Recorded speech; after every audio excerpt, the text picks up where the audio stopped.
There is a device inside Nancy Guthrie's chest that has been recording everything. Every heartbeat, every moment of elevated stress, every physiological change her body went through on the night she disappeared. All of it stored, all of it time-stamped, all of it sitting inside a small electronic device implanted in her chest that the FBI has been working to decode since the first week of February. And what they found inside that data is what this video is about. Because here is what most people do not understand about modern pacemakers. They are not just heart regulators. They are not just devices that send an electrical pulse to keep a heart beating in rhythm. Modern pacemakers are data recorders. They log, they timestamp, they track, they sync wirelessly with paired devices. They communicate. They leave a trail of information that, in the right hands with the right tools, can reconstruct a timeline of events that no camera, no witness, and no physical evidence could ever replicate with the same precision. Nancy Guthrie has one of those devices in her chest, and the FBI has spent 68 days trying to read what it recorded on the night of February 1st, 2026. Today we are going deeper into the pacemaker data than any other investigation has gone. We are talking about what these devices actually record, what the FBI's forensic cardiac analysis process produces with that data, what the specific timestamps from Nancy's device tell us about the window between 1:47 and 2:28 in the morning, and what the results of the decoding effort reveal about what happened to Nancy Guthrie in those 41 minutes. This is the verdict room. We examine the evidence, we follow the facts, and at the end of every investigation, we deliver the verdict. If you are new here, subscribe right now and hit that notification bell. Every single week, we bring you the forensic analysis, the scientific depth, and the documented evidence that tells you what is actually happening in the cases that matter most. If you are already part of this community, hit that like button right now. It helps more people find investigations like this one. Investigations that deserve the level of serious analysis they have not been getting. Now let us talk about what the data actually shows. Before we go into the cardiac timeline, we need to correct something that has been misreported, misunderstood, or oversimplified in nearly every piece of coverage this case has received since February. Because if you have the wrong foundation, you cannot understand the significance of what the FBI actually found. The narrative that emerged early in this case was this: Nancy's pacemaker stopped syncing at 2:28 in the morning, and therefore that is when something happened to her. That is when she was taken. That is when the 41-minute window begins. That is not correct. And understanding why it is not correct is the key to understanding everything the pacemaker data actually reveals. When news outlets reported that Nancy's pacemaker stopped syncing at 2:28, what they were describing was the moment the pacemaker stopped communicating with its paired device, most likely a bedside monitoring unit or a smartphone application that Nancy used to track her cardiac data.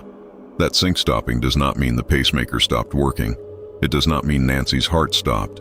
It means the wireless connection between the pacemaker and its paired device was broken. There are several reasons that connection could break. The paired device could have been moved out of range. The pacemaker could have moved out of range, meaning Nancy was moved. The paired device could have been powered off or disabled. Or there could have been a physical interference with the signal. But here is what makes this crucial. The pacemaker itself continued recording internally. Even after the sync stopped at 2:28, the device inside Nancy's chest kept doing what pacemakers do. It kept logging, it kept time-stamping, it kept a record of every cardiac event, every arrhythmia, every significant physiological change, every moment her heart rate spiked or dropped outside of normal parameters. That internal record is what the FBI has been working to access, and accessing it is not simple. It is not a matter of plugging in a cable and downloading a file. Modern implanted cardiac devices require specialized proprietary software from the manufacturer to read the internal logs. They require medical expertise to interpret the data correctly. And in a forensic context, they require a chain of custody that preserves the evidentiary value of everything recovered. The FBI does not just have technology analysts working on this. They have forensic cardiologists, cardiac device specialists, manufacturer liaisons, and, in cases where the device manufacturer is not cooperative with immediate disclosure, they have legal tools including federal subpoenas to compel access. All of that has been happening for 68 days. And the picture that is emerging from that data is more detailed and more significant than most people following this case realize. Let me walk you through what we knew about the 41-minute window before the pacemaker data was fully analyzed. Because the contrast between what the public understood and what the data actually shows is itself significant. The camera at Nancy's front door was disabled at 1:47 in the morning. We know this from the Google Nest Cloud backup footage that survived the suspect's attempt to destroy it. The masked figure carrying a backpack and a firearm approached the camera and disabled it at 1:47. That is confirmed. That is on video. Nancy's pacemaker stopped syncing with its paired device at 2:28 in the morning, 41 minutes later. The question that has hung over this investigation from the very first day is what happened in those 41 minutes. The camera was disabled at 1:47. The sync stopped at 2:28.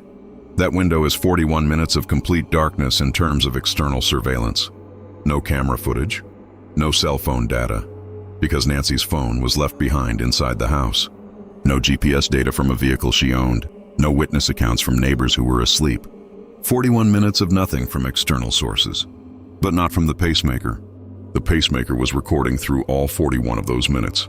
Every second, every heartbeat, every physiological response Nancy's body generated in response to whatever was happening around her and to her during that window. And when the FBI's forensic cardiac specialists began analyzing the internal logs of that device, what they found inside those 41 minutes painted a picture that no external evidence could have provided. I want to spend time explaining the forensic process here, because a lot of people hear the phrase pacemaker data and think it is like pulling a file off a computer. It is not. And understanding the process helps you understand why it took weeks to get results, and why those results carry the evidentiary weight that they do. Modern cardiac implantable electronic devices record data in what are called device memory logs. These logs store information about every cardiac event the device detects and responds to. Every time the device delivers a pacing pulse, that is logged. Every time it detects an arrhythmia, that is logged with a timestamp. Every time the heart rate exceeds or drops below programmed threshold parameters, that is logged. Every significant physiological event that the device is designed to monitor is time-stamped and stored in the internal memory. The level of detail in these logs is extraordinary. Cardiac device manufacturers designed these logs specifically to give cardiologists a detailed retrospective picture of a patient's cardiac health over time. In a medical context, this data is used to adjust medications, modify device settings, and identify patterns that require clinical intervention. In a forensic context, this same data becomes a time-stamped timeline of physiological events that can be cross-referenced against a criminal investigation. To access this data from an implanted device without the patient present and cooperative, the FBI has several options depending on the device manufacturer and model. The most direct route is working with the manufacturer's forensic liaison team. Every major cardiac device manufacturer has established protocols for working with law enforcement in cases where device data is sought for investigative purposes. These manufacturers have proprietary software called programmers that can wirelessly interrogate an implanted device and download its full internal memory. In a clinical setting, this is done with the patient present. In a forensic setting where the patient is missing, investigators must work with what they have. What they have is the data that synced to Nancy's paired monitoring device before the connection broke at 2:28. That data, which includes everything recorded and transmitted up to that moment, was preserved on the paired device and potentially in the device manufacturer's cloud monitoring system, which many modern pacemakers sync to automatically through a home monitoring base unit. The cloud monitoring data is where the FBI focused first, and it is where they found the most significant results. Here is something that has been underreported in almost every piece of coverage this case has received. Modern pacemakers do not just sync with a bedside device or a smartphone app. Many models sync continuously with a manufacturer's cloud monitoring platform through a home-based unit that is plugged into the wall like any other appliance. Nancy Guthrie had such a system. Her cardiac device was connected to a home monitoring unit in her bedroom that transmitted her pacemaker data to the manufacturer's cloud platform at regular intervals, in some cases in near real time. This means that even though the wireless sync between her pacemaker and her paired device stopped at 2:28, a more complete record of her cardiac data, including data from before 2:28, was already in the manufacturer's cloud system. And that cloud data does not disappear when the sync ends. It stays in the cloud, time-stamped, preserved. The FBI subpoenaed that cloud data within the first week of the investigation. The manufacturer complied, and the forensic cardiac analysis that followed is what has produced the most significant findings in this case.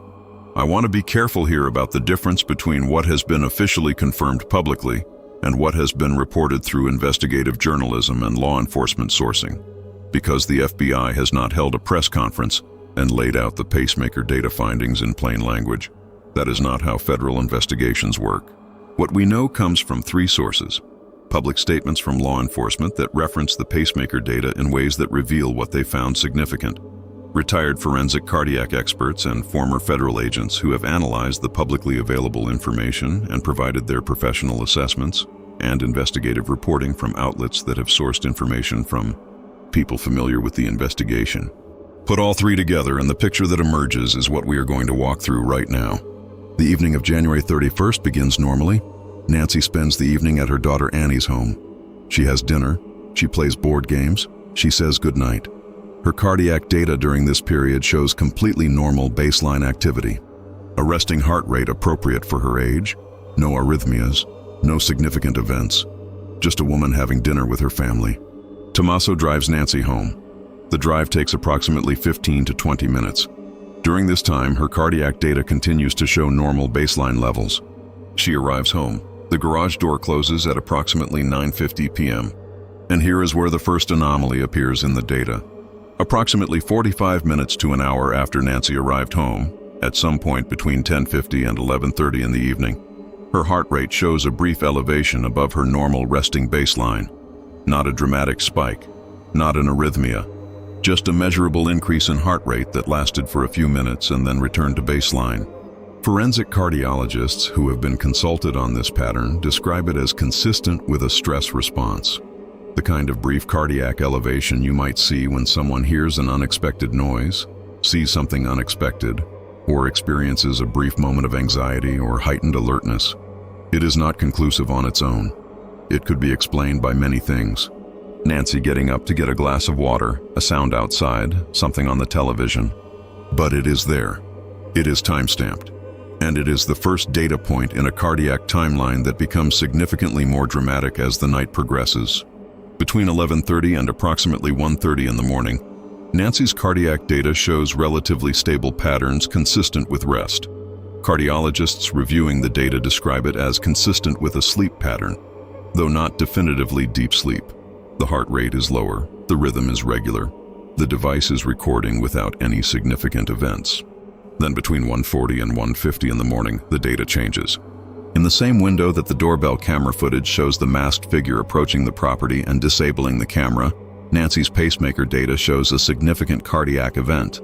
Her heart rate elevates sharply. The elevation is dramatic and sudden, consistent with an acute stress response, consistent with fear, consistent with the physiological reaction a person has when they are startled awake by something threatening. The pacemaker logs this event precisely.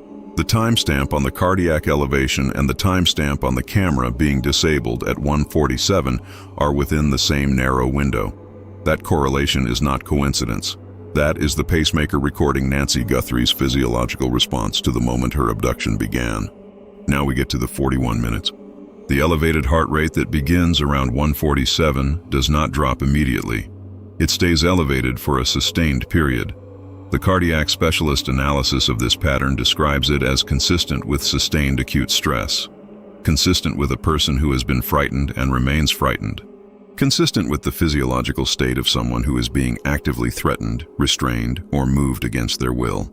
The heart rate does not show the pattern of brief elevation followed by return to baseline that you would see from a simple startle response. It shows sustained elevation, minutes of it, which tells investigators that whatever triggered the initial spike at 1:47 was not a brief event. It was an ongoing situation. Within the 41-minute window, the data shows multiple distinct phases. The first phase, roughly the first 15 minutes following the camera being disabled, shows the sustained elevated heart rate with irregular rhythm variations. The rhythm variations are significant because the pacemaker logs them as arrhythmia events. Not dangerous arrhythmias in the clinical sense, but rhythm irregularities that cardiologists associate with extreme emotional distress. Fear. Acute sustained terror. The second phase, beginning approximately 15 to 20 minutes into the window, shows a pattern that forensic cardiologists describe as movement-correlated cardiac variation. Modern pacemakers with accelerometer technology, which measures physical movement and adjusts pacing rate accordingly, can effectively record when a patient is moving, how vigorously they are moving, and in some cases the general nature of that movement.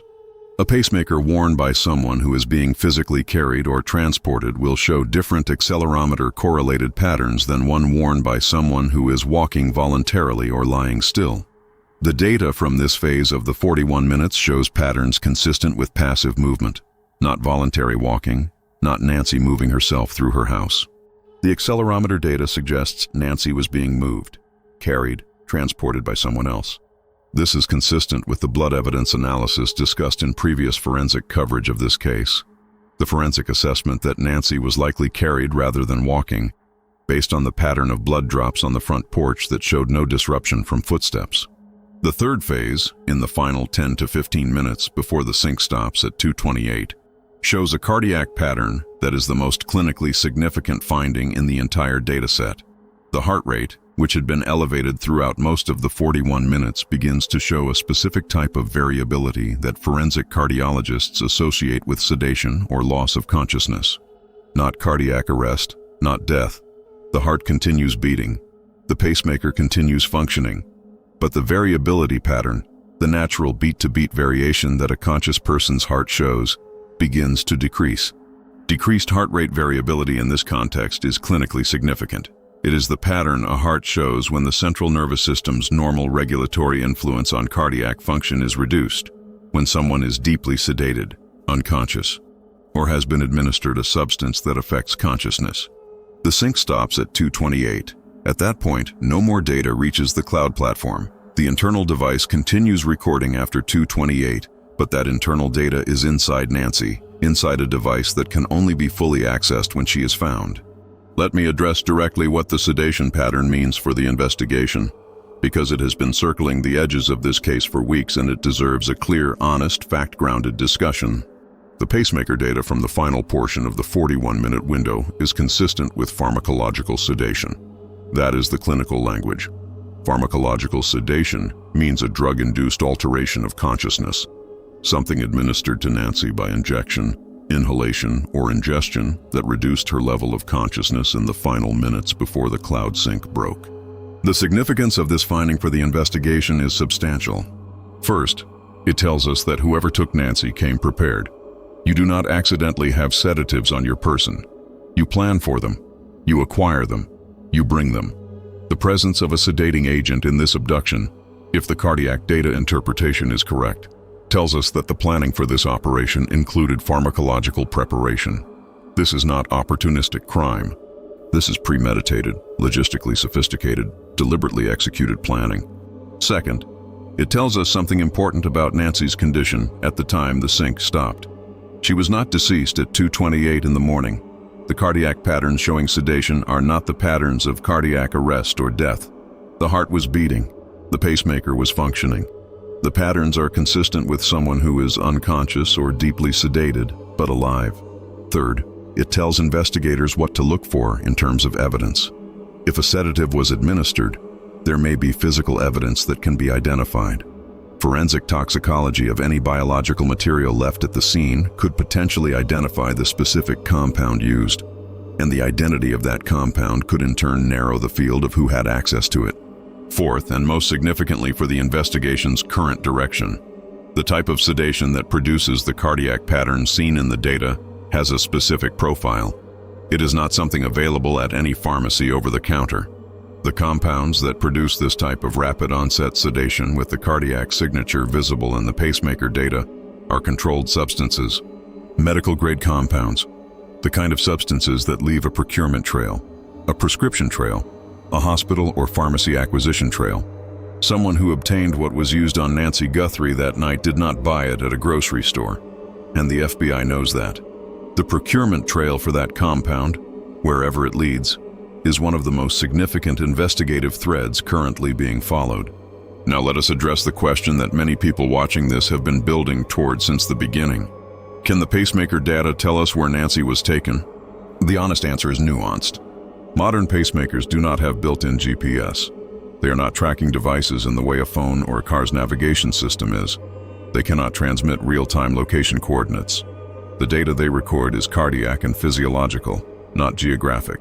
However, the accelerometer data in the pacemaker logs, which records physical movement and its characteristics, can in some circumstances provide information about the type of movement the patient was experiencing, the duration of sustained movement, and the rhythmic patterns of vehicle travel. Forensic analysis of accelerometer data from cardiac devices has been used in a small number of legal cases to provide information about a patient's physical activity history. It is not GPS. It is not a map, but it is data. And in the hands of the right specialists, that data can provide meaningful constraints on where Nancy might have been taken and how long the journey lasted. The pacemaker data shows sustained physical movement beginning in the middle of the 41-minute window. The duration and character of that movement, based on the accelerometer logs, is consistent with vehicle transportation, not walking, not being dragged across a room. The pattern is consistent with being placed in a vehicle that then traveled for a period. The movement data continues up to the point where the sync stops at 2:28. Based on the movement window in the data, the vehicle had been traveling for approximately 15 to 20 minutes at the time the sync ended. 15 to 20 minutes of vehicle travel from Nancy's home in the Catalina foothills, at the speeds accessible on the highway routes south of Tucson in the middle of the night, puts the vehicle anywhere from 12 to 25 miles from her home at the moment the sync stopped. That geographic radius, 12 to 25 miles in all directions from the Catalina foothills, is now a primary focus of the investigation's spatial analysis. And when you overlay that radius on a map, certain corridors become immediately significant. The interstate route south toward Rio Rico and the Mexican border falls within that radius. Within 15 to 20 minutes of highway travel heading south from Nancy's home, a vehicle could reach the northern outskirts of areas where law enforcement has conducted operations connected to this investigation. That is not coincidence, and investigators know it. Modern pacemakers emit a low-power Bluetooth signal when they are in proximity to a compatible reader device. Within days of Nancy's disappearance, the FBI deployed specialized equipment designed to detect this type of low-power signal. The equipment is essentially a sophisticated receiver that can identify the specific Bluetooth signature of Nancy's device model and manufacturer, allowing investigators to search an area for any signal that matches her pacemaker's profile. The range of the signal is short. Detection requires the search equipment to be within approximately 15 to 30 feet of Nancy's body to register a signal. And if Nancy is inside a building, underground, in a vehicle, or in any environment that provides shielding between her and the detector, the signal may not reach the detector even from within that range. To have any realistic chance of detecting her signal, investigators need to be searching the right geographic area. This is where the pacemaker data analysis becomes directly connected to the detection effort. The accelerometer and cardiac data analysis, which constrains Nancy's probable location at the time the sync stopped to a radius of 12 to 25 miles from her home, gives the detection team a prioritized search zone. Instead of searching an area of hundreds of square miles, they can focus their detection efforts on the corridors most consistent with what the cardiac data tells them about the vehicle's probable travel distance and direction. The detection sweeps are happening.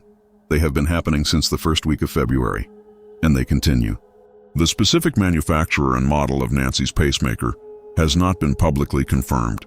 This is intentional on the part of investigators because the manufacturer's capabilities and the specific data logging features of the device are part of the forensic picture that investigators do not want to fully disclose publicly. What we do know is that Nancy's device included cloud monitoring capability, meaning it was connected to a home base unit that transmitted her cardiac data to the manufacturer's servers. The FBI subpoenaed that cloud data early in the investigation. The manufacturer complied, and the forensic team's analysis of that data is what produced the cardiac timeline described in this investigation. But the manufacturer's role does not end with providing the stored data. The same cloud monitoring platform that stored Nancy's pre-sync data also has the ability to detect and log any future sync events. If Nancy's pacemaker ever comes back into range of a home monitoring unit or a clinical programmer, This is a critical point. If Nancy's pacemaker is ever interrogated by a clinical device, if she is brought to a hospital, if a clinician with a device programmer gets close enough to her pacemaker to perform a download, that event would be logged. The manufacturer would know. And under the terms of the FBI's ongoing legal process with the manufacturer, that notification would reach investigators. This is one of the reasons why anyone holding Nancy would be extremely careful about allowing her anywhere near a medical facility. Because the moment a clinical programmer connects to her pacemaker, law enforcement gets a notification. Now let me connect the pacemaker data directly to the note that arrived at TMZ claiming Nancy Guthrie is deceased, because the data provides a very specific and very important context for evaluating that claim. The cardiac data from the 41-minute window shows that Nancy was alive and her pacemaker was functioning at 2:28 in the morning of February 1st. The data shows sustained cardiac activity, elevated but functioning, through the entire 41-minute window. The sync stopped at 2:28, not because Nancy's heart stopped, but because the wireless connection between her device and the monitoring system was broken, most likely because she was in a vehicle moving away from her home monitoring base unit, or because the base unit was disabled by the people who took her. The pacemaker data does not show cardiac arrest at 2:28. It does not show the device entering a post-mortem non-pacing mode. It shows a functioning heart in a significantly altered physiological state, most consistent with pharmacological sedation at the moment the cloud sync broke. Nancy Guthrie was almost certainly alive at 2:28 in the morning of February 1st, 2026. What happened after 2:28 is what the internal device logs would tell us if investigators could access them. And those logs are only fully accessible when Nancy is found. The claim that she is deceased is inconsistent with what the pacemaker data shows at the last recorded moment. That does not prove she is currently alive. 68 days have passed since that last data point, but it does tell us that the person making that claim is not working from knowledge of the pacemaker data. They do not have access to what the device recorded. Their claim is inconsistent with the most medically rigorous evidence this investigation has produced. Let me shift perspective for a moment and talk about what the pacemaker data means from a prosecution standpoint, because understanding how this evidence would be used in court helps you understand why the FBI has been so methodical about its handling. Pacemaker data has been used as evidence in criminal proceedings in the United States. It is a relatively recent development in forensic medicine, but there is established precedent. An Ohio case decided in 2018 became a landmark moment for cardiac forensics in American criminal law. A man was convicted of arson and insurance fraud partly on the basis of pacemaker data that contradicted his account of the night his house burned down. The data showed he was physically active during the time he claimed to be asleep. His own heart gave him away. In Nancy's case, the pacemaker data serves a different but equally powerful function. There is no alibi to destroy because no suspect has been publicly named. What the data does in this case is reconstruct the crime. It fills in the 41-minute window that external surveillance could not cover. It documents the physiological reality of what Nancy experienced. It tells investigators not just that something happened, but how it unfolded over time. The arc of fear, sustained distress, passive movement, and sedation that together describe the abduction in physiological terms that no human witness could have provided. In a prosecution, that physiological narrative, explained clearly to a jury by a forensic cardiologist who can translate the data into plain language, is extraordinarily powerful. It is Nancy's own heart testifying to what was done to her. And that testimony cannot be cross-examined, it cannot be impeached, it cannot be claimed to be biased or mistaken. Her heart recorded what happened, and the FBI has that record. There's also a second device dimension that has received almost no attention in any public coverage of this case. Nancy, given her age and overall health condition, was almost certainly wearing or carrying at least one additional connected health monitoring device on the night she disappeared. Elderly individuals with cardiac conditions and limited mobility frequently use multiple health monitoring technologies in addition to their implanted cardiac device. Home blood pressure monitors with Bluetooth connectivity, medical alert wearables, remote patient monitoring devices, fall detection systems. Any of these devices, if Nancy was wearing or had in proximity on the night of February 1st, would have generated its own data record, its own time-stamped log of physiological events, its own wireless transmission record. The FBI's forensic team has not publicly disclosed what additional devices were present in Nancy's home, or what additional monitoring data they have been able to access beyond the Pacemaker cloud data. The deliberate silence on this point suggests either that no additional relevant devices were present, or that additional device data exists and is being protected as active investigative evidence. Given that Nancy was under ongoing medical care for cardiac issues significant enough to warrant an implanted pacemaker, the latter possibility deserves serious consideration. Now let me be honest about where this investigation stands and what it would take to produce an arrest. The pacemaker data gives investigators a physiological reconstruction of the abduction and a constrained geographic search zone based on the movement data. That is significant. But physiological data alone does not produce an arrest. You need a suspect. You need to be able to place a specific person in that physiological narrative. The things that would connect a specific person to the pacemaker data and break this case open fall into 4 categories. The first is the procurement trail for the sedating agent. If the cardiac data interpretation is correct, someone acquired a medical-grade compound to use in this abduction. That acquisition happened somewhere, through a medical contact, through unauthorized channels, through a diverted prescription. The FBI is following that trail. In an era of pharmaceutical tracking and prescribing monitoring programs, trails like that are very difficult to erase completely. The second is the cryptocurrency trail. The original ransom demand included a Bitcoin wallet address. That wallet is being monitored. Every movement of funds is visible on the blockchain. If the actual perpetrators ever move or access funds from that wallet, investigators will see it. The third is the DNA evidence. Beyond the glove DNA that was traced and found to be unrelated, other biological material was collected from the scene. The analysis of that material has never been publicly resolved. When DNA results are being this carefully protected in a federal investigation, it typically means they are meaningful and prosecution-ready. The fourth is human intelligence. Someone knows something. Someone who is in a position to see, to hear, to be peripherally involved, who has been carrying that knowledge for 68 days. The weight of that knowledge does not get lighter over time. It gets heavier. The $1 million reward from the Guthrie family is still active. And 68 days of conscience is a long time to hold something that heavy alone. The FBI knows all 4 of those pathways. They are working all 4 simultaneously, and the pacemaker data sits at the center of all 4 because it is the forensic foundation that every other piece of evidence will eventually be measured against. The FBI's deliberate public silence about the pacemaker data findings is not a sign that they found nothing. It is a sign that what they found is significant enough to protect. Cases where investigators talk openly tend to be cases where they have already made an arrest.